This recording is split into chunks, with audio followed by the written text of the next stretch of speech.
नमस्कार दोस्तों, विकास एनालिसिस में आप सभी का स्वागत है। और दोस्तों, आज हम छत्तीसगढ़ में पटवारी भर्ती परीक्षा में पूछे गए जीके के आगे प्रश्न के करेंगे। दोस्तों, इससे पहले भी हमने अपने प्रीवियस वीडियो में इसके पिछले पार्ट को पढ़ा दिया है। अगर आपने अभी तक नहीं देखा है तो आप उसे जाकर के देख सकते हैं। आज जो है दोस्तों, हम उसके आगे के प्रश्न को हल करेंगे। तो दोस्तों, अगर आप हमारे चैनल पर पहली बार आए हैं तो प्लीज़ हमारे चैनल को एक लाइक और सब्सक्राइब सपोर्ट जरूर करिएगा। दोस्तों, ये सारे प्रश्न आपके सीजी व्यापम में पूछे जा चुके हैं और अभी आने वाले जितने भी एग्जाम होंगे उनके लिए बहुत इंपॉर्टेंट है, क्योंकि इसी तरह से आपके व्यापम जो है परीक्षा में पेपर को सेट करता है और इसी तरह से प्रश्न पूछे जाते हैं। तो इन प्रश्न को आप जो है जरूर से पढ़ के जाइएगा, जरूर सॉल्व कर लीजिएगा, क्योंकि आपको इसमें हेल्प जरूर देखने को मिलेगी। चलिए दोस्तों, इन प्रश्न को सॉल्व करते हैं। पहला प्रश्न है आपका, इनमें कौन से लवण के विलयनों का युग्म अम्लीय प्रकृति का होता है ना। कौन से लवण के विलयनों का युग्म जो होगा, पेयर जो होगा, वो कैसा होगा, एसिडिक नेचर का होता है। पहला ऑप्शन है आपका मैग्नीशियम सल्फेट और कॉमा है आपका सोडियम सल्फेट। दूसरा है आपका कॉपर सल्फेट और कॉमा करके दिया है डाइमोनियम सल्फेट। तीसरा ऑप्शन है जो बेरियम क्लोराइड और दूसरा है आपका कॉमा सोडियम क्लोराइड। चौथा ऑप्शन है सोडियम एसीटेट और अमोनियम एसीटेट। तो कौन से लवण के विलयन का युग्म जो होगा, पेयर यहाँ पे दो ठो लवण दिए हैं, तो कौन सा जो होगा अम्लीय प्रकृति का है ना, एसिडिक नेचर का हो जाएगा। तो कौन सा हो जाएगा इसका सही आंसर, वो होगा आपका कॉपर सल्फेट और डाई अमोनियम सल्फेट है ना। ऑप्शन नंबर बी जो होगा यहाँ पे आपका करेक्ट हो जाएगा। अगला प्रश्न देखते हैं। अगला प्रश्न है आपका, मानव शरीर में सबसे बड़ी ग्रंथि कौन सी है। मानव शरीर में सबसे बड़ी ग्रंथि कौन सी है। बहुत ही इजी प्रश्न है। पहला ऑप्शन है आपका यहाँ पे लीवर, दूसरा है अग्नाशय, तीसरा है पिट्यूटरी ग्लैंड और चौथा दिया है आपका थायराइड है ना, थायराइड। तो मानव शरीर में सबसे बड़ी ग्रंथि कौन सी होती है, तो वो हो जाएगा आपका लीवर है ना। लीवर जो होगा यहाँ पे आपका, यहाँ पे मानव शरीर की सबसे बड़ी ग्रंथि होती है। अगर आपसे पूछा जाता कि मानव शरीर में सबसे छोटी ग्रंथि कौन सी होती है, तो वो हो जाएगा आपका पिट्यूटरी ग्लैंड, या फिर इसी को मास्टर ग्लैंड भी कहते हैं। तो यहाँ पे हमारी मानव शरीर की सबसे बड़ी ग्रंथि कौन सी हो जाएगी, वो होगा लीवर। ऑप्शन नंबर एक करेक्ट हो जाएगा। अगला प्रश्न देखते हैं। सर्वाधिक हरा शैवाल एल्गी रहता है ना। शैवाल को ही क्या कहते हैं, एल्गी कहते हैं। तो सर्वाधिक हरा शैवाल रहता है। पहला ऑप्शन है आपका यहाँ पे ताजे जल में, दूसरा ऑप्शन है आपका यहाँ पे गहरे समुद्र, तीसरा है चट्टानी तट में और चौथा है गर्म जल के झरने में। तो सर्वाधिक जो हरा शैवाल यानी कि एल्गी है वो कहाँ पे रहता है, तो इसका सही आंसर क्या हो जाएगा, वो होगा यहाँ पे आपका ताजे जल में है ना। जो सबसे ज्यादा हरे शैवाल कहाँ मिलते हैं आपको, ताजे जल में। तो याद रखिएगा ताजे जल में पाए जाते हैं। ऑप्शन नंबर एक यहाँ पे आपका सही होगा। अगला प्रश्न देखते हैं। अगला प्रश्न है आपका अंडमान निकोबार है ना। अंडमान निकोबार द्वीप समूह के किस द्वीप का नाम नेताजी सुभाष चंद्र बोस द्वीप के नाम पर रखा गया है। बहुत ही इंपॉर्टेंट प्रश्न है। पहला ऑप्शन है आपका हैवलॉक द्वीप, दूसरा है नील द्वीप, तीसरा है रॉस द्वीप, चौथा है आपका रिची द्वीप। तो अंडमान निकोबार द्वीप समूह में कौन सा द्वीप है जिसका नाम नेताजी सुभाष चंद्र बोस के नाम पर उस द्वीप का नाम रखा गया है, तो इसका सही आंसर क्या हो जाएगा, वो होगा रॉस द्वीप है ना। ऑप्शन नंबर सी यहाँ पे रॉस द्वीप जो होगा आपका यहाँ पे करेक्ट हो जाएगा। अगला प्रश्न है, वंदे भारत एक्सप्रेस दिल्ली को किस शहर से जोड़ती है। जो वंदे भारत एक्सप्रेस है दिल्ली से किस शहर को जो है जोड़ती है। पहला ऑप्शन है मुंबई, दूसरा है वाराणसी, तीसरा है कोलकाता, चौथा है आपका चेन्नई। तो वंदे भारत एक्सप्रेस दिल्ली को किस शहर से जोड़ती है, इसका सही आंसर क्या होगा, वो हो जाएगा आपका वाराणसी है ना। ऑप्शन नंबर बी वाराणसी यहाँ पे आपका करेक्ट हो जाएगा। अगला प्रश्न है, हॉकी विश्व कप 2018 का आयोजन कहाँ किया गया था। तो हॉकी विश्व कप 2018 का आयोजन कहाँ किया गया था, इसका सही आंसर क्या होगा, भुवनेश्वर में किया गया था ना, उड़ीसा भुवनेश्वर में किया गया था। तो ऑप्शन डी यहाँ पे आपका करेक्ट हो जाएगा। अगला प्रश्न देखते हैं, विश्व आर्थिक मंच की वार्षिक बैठक कहाँ हुई। जो विश्व आर्थिक मंच है उसकी वार्षिक बैठक जो है कहाँ पर आयोजित की गई। पहला ऑप्शन है आपका सैन फ्रांसिस्को, दूसरा है न्यूयॉर्क, तीसरा है संयुक्त अरब अमीरात और चौथा है आपका स्विट्जरलैंड में। तो विश्व आर्थिक मंच की वार्षिक बैठक कहाँ पे शुरू की गई, इसका सही आंसर क्या होगा, तो वो हो जाएगा आपका स्विट्जरलैंड में, है ना। ऑप्शन नंबर डी स्विट्जरलैंड आपका यहाँ पे करेक्ट हो जाएगा। अगला प्रश्न है, ऑस्ट्रेलिया ओपन 2019 के विजेता नोवाक जोकोविच किस देश के खिलाड़ी हैं। जो नोवाक जोकोविच है वो किस देश के खिलाड़ी हैं। पहला ऑप्शन है आपका जापान, दूसरा है चीन, तीसरा है फ्रांस, चौथा है आपका सर्बिया। तो इसका सही आंसर क्या हो जाएगा, वो होगा यहाँ पे आपका सर्बिया, है ना। जो नोवाक जो जोकोविक है वो किस देश के खिलाड़ी हैं, तो वो हो जाएगा सर्बिया। ऑप्शन नंबर डी आपका करेक्ट होगा। अगला प्रश्न है, ब्राजील के किस शहर को यूनेस्को ने 2020 के लिए वास्तुकला की वैश्विक राजधानी घोषित किया। पहला ऑप्शन है साओ पाउलो, दूसरा है सेल्वेडोर, तीसरा है रियो डी जेनेरो और चौथा है आपका फोर्टालेजा। तो इसका सही आंसर क्या हो जाएगा, ये हो जाएगा आपका यहाँ पे रियो डी जेनेरो, है ना। रियो डी जेनेरो को यूनेस्को ने 2020 में वास्तुकला की वैश्विक राजधानी घोषित किया। तो option number C Rio de Janeiro आपका यहाँ पे करेक्ट हो जाएगा। अगला प्रश्न देखते हैं, इस राज्य के विधानसभा भवन का नाम किसके नाम पर रखा गया है। जो हमारा छत्तीसगढ़ राज्य है उसके विधानसभा के जो भवन का नाम है किसके नाम पर रखा गया। पहला ऑप्शन है आपका पंडित रविशंकर शुक्ल, दूसरा है पंडित सुंदरलाल शर्मा, तीसरा है मिनी माता, चौथा है वीर नारायण सिंह। तो इसका सही आंसर क्या हो जाएगा, जो विधानसभा भवन है उसका नाम किस पर रखा गया है, तो इसका सही आंसर होगा मिनी माता, है ना। ऑप्शन नंबर सी मिनी माता यहाँ पे आपका करेक्ट हो जाएगा। अगला प्रश्न देखते हैं, इस राज्य की विधानसभा में प्रतिपक्ष का नेता कौन है। इस राज्य की विधानसभा में प्रतिपक्ष का नेता कौन है। पहला ऑप्शन है धर्मलाल कौशिक, दूसरा है चरणदास महंत, तीसरा है रमन सिंह, चौथा है ब्रिजमोहन अग्रवाल। तो इसका सही आंसर क्या हो जाएगा, वो होगा आपका धर्मलाल कौशिक, है ना। ऑप्शन नंबर ए जो होगा यहाँ पे आपका करेक्ट हो जाएगा। अगला प्रश्न है, गुरु घासीदास राष्ट्रीय उद्यान इस राज्य के निम्न में से किस जिले में स्थित है। जो गुरु घासीदास राष्ट्रीय उद्यान है वो किस राज्य के किस जिले में जो है स्थित है। पहला ऑप्शन है जसपुर, दूसरा है कोरिया, तीसरा ऑप्शन है सूरजपुर, चौथा है आपका सरगुजा। तो गुरु घासीदास राष्ट्रीय उद्यान राज्य में कौन से जिले में स्थित है, इसका सही आंसर क्या हो जाएगा, तो वो होगा यहाँ पे आपका ये जो है आपके कोरिया में भी है और आपके सूरजपुर दोनों ही जिले में है ना। तो यहाँ पे जो होगा इसका दोनों आंसर होना चाहिए था, लेकिन व्यापम ने इसको जो है विलोपित कर दिया है। तो आप बताइएगा कि गुरु घासीदास राष्ट्रीय उद्यान जो है इस राज्य के कौन से जिले में स्थित हो जाएगा, है ना, क्योंकि कोरिया में भी है और सूरजपुर में भी पड़ता है, दोनों जिले में। तो यहाँ पे आप आंसर करके इसका आंसर बताइएगा। अगला प्रश्न देखते हैं, कैसिटेराइट अयस्क इस राज्य में कहाँ पाया जाता है। जो कैसिटेराइट अयस्क है वो इस राज्य में कहाँ पर पाया जाता है। पहला ऑप्शन है आपका दंतेवाड़ा, दूसरा ऑप्शन दिया है आपका गरियाबंद, तीसरा है कांकेर, चौथा है आपका कबीर धाम। तो कैसिटेराइट जो अयस्क है कहाँ पाया जाता है, तो वो पाया जाता है आपका दंतेवाड़ा में, है ना। ऑप्शन नंबर एक दंतेवाड़ा जो होगा यहाँ पे आपका करेक्ट हो जाएगा। अगला प्रश्न देखते हैं, निम्न में से किस जलप्रपात को भारत का नियाग्र जलप्रपात कहा जाता है। कौन सा जलप्रपात है जिसको भारत का नियाग्र कहते हैं। पहला ऑप्शन है तीरथगढ़ जलप्रपात, दूसरा है अमृतधारा, तीसरा है चित्रकूट, चौथा है आपका मंडावा। बहुत ही इजी प्रश्न है कि भारत में जो आपका जलप्रपात है, भारत का नियाग्र जलप्रपात किसको कहा जाता है। तो इसका सही आंसर क्या हो जाएगा, वो होगा आपका चित्रकूट जलप्रपात, है ना। ऑप्शन नंबर सी, आपने इसको कई बार पढ़ा होगा। तो यहाँ पे ऑप्शन नंबर सी चित्रकूट जलप्रपात को नियाग्र जलप्रपात के नाम से भी जाना जाता है। अगला प्रश्न देखते हैं, 2018 की अर्जुन पुरस्कार विजेता मानिका बत्रा का संबंध किस खेल से है। पहला ऑप्शन टेबल टेनिस, दूसरा है लॉन टेनिस, तीसरा ऑप्शन है आपका क्रिकेट, चौथा है आपका हॉकी। तो विजेता जो मानिका बत्रा का संबंध किस खेल से जुड़ा है, जिन्होंने अर्जुन पुरस्कार 2018 में प्राप्त किया।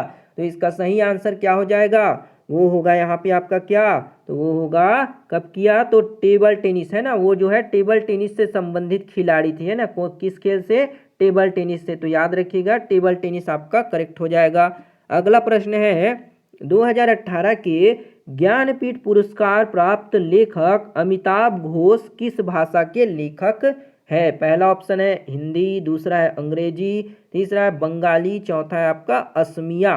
तो ज्ञानपीठ पुरस्कार 2018 में जिनको दिया गया अमिताभ घोष, वो किस भाषा के लेखक है। तो इसका सही आंसर क्या हो जाएगा, वो होगा अंग्रेजी भाषा के लेखक है ना, ऑप्शन नंबर बी आपका यहाँ पे करेक्ट होगा। अगला प्रश्न है आईसीसी क्रिकेट विश्व कप 2019 का आयोजन निम्न में से किस देश में किया जाएगा। पहला ऑप्शन है इंग्लैंड एवं स्कॉटलैंड, दूसरा है ऑस्ट्रेलिया, तीसरा है न्यूजीलैंड, चौथा है आपका इंग्लैंड एवं वेल्स। तो इसका सही आंसर क्या हो जाएगा, इसका सही आंसर होगा आपका इंग्लैंड एवं वेल्स है ना, ऑप्शन नंबर डी जो होगा यहाँ पे आपका करेक्ट हो जाएगा। अगला प्रश्न है 2018 का बुकर पुरस्कार निम्न में से किसे प्राप्त हुआ। पहला ऑप्शन है जॉर्ज सैंडर, दूसरा है पॉल विटी, तीसरा है एना बंस, चौथा है आपका मार्लोना जेम्स। तो इसका सही आंसर क्या हो जाएगा, बुकर पुरस्कार 2018 में किनको दिया गया, तो वो हो जाएगा यहाँ पे आपका क्या, वो होगा एना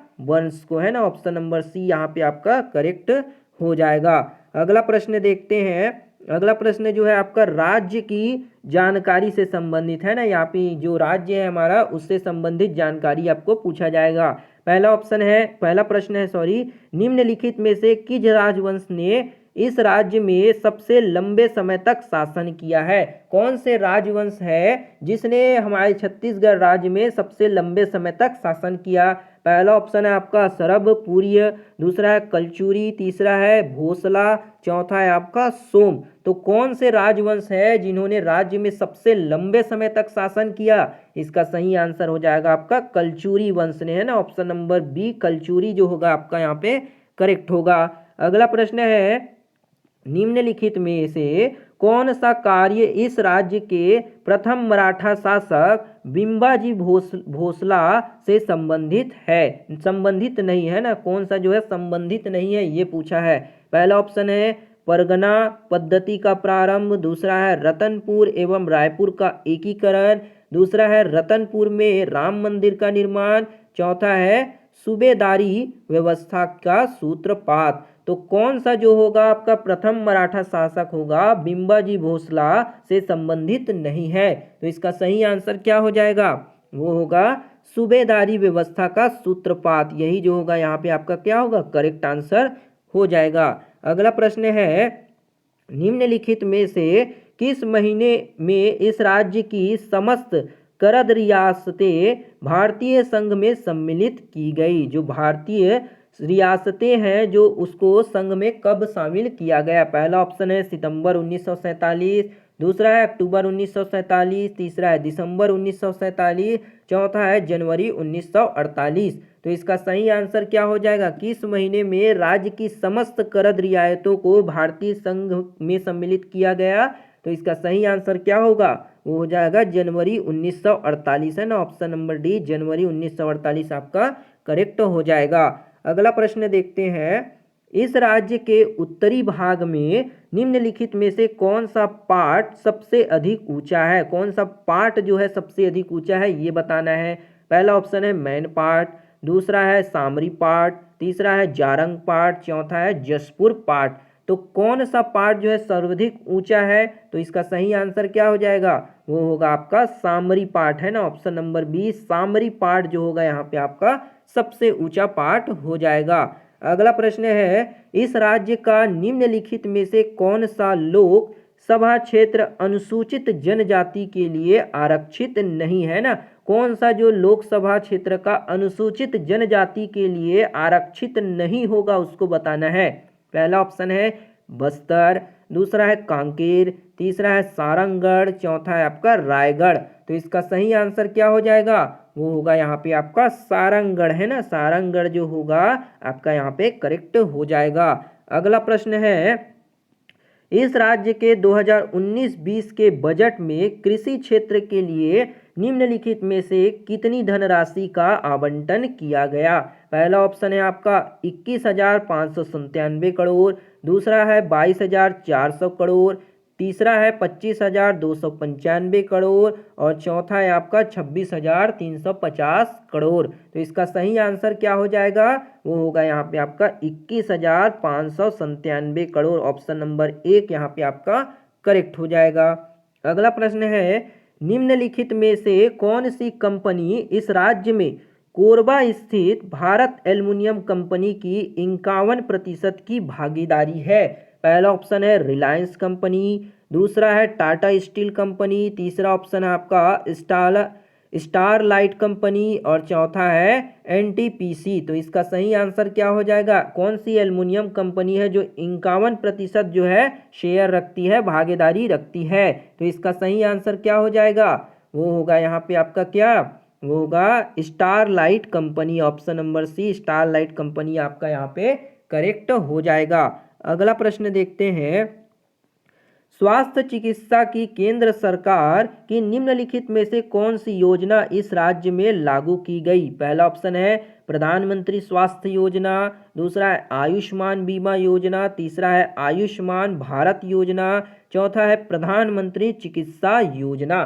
तो इसका सही आंसर क्या हो जाएगा, वो होगा आयुष्मान भारत योजना को लागू किया गया है ना। Option number C Ayushman Bharat Yojana आपका यहाँ पे करेक्ट हो जाएगा। अगला प्रश्न है, इस राज्य में निम्नलिखित में से किस क्षेत्र में राजीव गांधी मिशन कार्यरत नहीं है। कौन सा क्षेत्र है जो राजीव गांधी मिशन के द्वारा कार्यरत नहीं है। पहला ऑप्शन है जल ग्रहण क्षेत्र प्रबंधन, दूसरा है खाद्यान्न सुरक्षा, तीसरा है प्राथमिक शिक्षा, चौथा है आपका स्वास्थ्य सेवाएं। तो इसका सही आंसर क्या हो जाएगा, वो होगा आपका स्वास्थ्य सेवाएं है ना। ऑप्शन नंबर डी स्वास्थ्य सेवाएं यहाँ पे आपका करेक्ट हो जाएगा। अगला प्रश्न है, निम्नलिखित में से किस क्षेत्र में इस राज्य द्वारा प्रतिवर्ष पंडित रविशंकर शुक्ल सम्मान दिया जाता है। पहला ऑप्शन है सांप्रदायिक सद्भाव, दूसरा है साहित्य, तीसरा है समाज सेवा, चौथा है नारियों का उत्थान। तो इसका सही आंसर क्या हो जाएगा, वो होगा यहाँ पे आपका क्या, समाज सेवा के लिए दिया जाता है ना। ऑप्शन नंबर सी यहाँ पे आपका समाज सेवा करेक्ट हो जाएगा। अगला प्रश्न है, इस राज्य की परंपरागत घुमंतु जाति के साथ निम्नलिखित में से किस लोकगीत का संबंध है। पहला ऑप्शन है ढोला मारू, दूसरा है आपका देवार गीत, तीसरा है जवारा गीत, चौथा है आपका धनकुल गीत। तो इसका सही आंसर क्या हो जाएगा, वो होगा यहाँ पे आपका क्या, तो हो जाएगा देवार गीत का उपयोग जो है किया जाता है ना। ऑप्शन नंबर बी देवार गीत आपका घुमंतु जाति के लिए करेक्ट हो जाएगा। अगला प्रश्न है आपका, इस राज्य की निम्नलिखित में से किस जनजाति से परब लोक नृत्य संबंधित है। कौन सी जनजाति है जो परब लोक नृत्य करती है। पहला ऑप्शन है माड़िया, दूसरा है घुरवा, तीसरा है मुड़िया, चौथा है आपका दोरला। तो इसका सही आंसर क्या हो जाएगा, वो होगा यहाँ पे आपका घुरवा जाति द्वारा है ना। ऑप्शन नंबर बी घुरवा जनजाति जो होगा परब लोक नृत्य से संबंधित है। तो ऑप्शन बी यहाँ पे आपका करेक्ट होगा। अगला प्रश्न है आपका, इस राज्य के निम्नलिखित में से किस लोक नृत्य में सारंगी या फिर इकतारा का संगीत वाद्य के रूप में प्रयोग किया जाता है ना। कौन से लोकगीत में जो है सारंगी या फिर इकतारा संगीत वाद्य यंत्र के रूप में प्रयोग किया जाता है। पहला है भरथरी, दूसरा है सुआ, तीसरा है पंथी गीत, चौथा है आपका बांस गीत। तो इसका सही आंसर क्या हो जाएगा, वो होगा यहाँ पे आपका भरथरी है ना। ऑप्शन नंबर 1 भरथरी जो होगा यहाँ पे आपका करेक्ट हो जाएगा। अगला प्रश्न है, निम्नलिखित में से किस रूप में इस राज्य के पंडित बुद्धादित्य मुखर्जी अंतर्राष्ट्रीय स्तर पर जाने जाते हैं। पहला ऑप्शन है हारमोनियम वादक, दूसरा है बांसुरी वादक, तीसरा है सितार वादक, चौथा है आपका तबला वादक। तो पंडित बुद्धादित्य मुखर्जी अंतर्राष्ट्रीय स्तर पर किसके लिए जानते किस यंत्र के लिए जाने जाते हैं। तो इसका सही आंसर क्या हो जाएगा, वो होगा यहाँ पे आपका सितार वादक के रूप में है ना। ऑप्शन नंबर सी सितार वादक जो होगा यहाँ पे आपका करेक्ट हो जाएगा। अगला प्रश्न है, अगला प्रश्न क्या है, इस राज्य में प्रथम महिला सांसद सदस्य इनमें से कौन सी थी? तो बहुत ही इंपॉर्टेंट प्रश्न है। इस राज्य में प्रथम महिला सांसद सदस्य इनमें से कौन सी थी? पहला ऑप्शन है सरोज पांडे, दूसरा है रश्मि देवी सिंह, तीसरा ऑप्शन है आपका राजमोहिनी देवी, चौथा है आपका मिनी माता। तो इसका सही आंसर क्या हो जाएगा?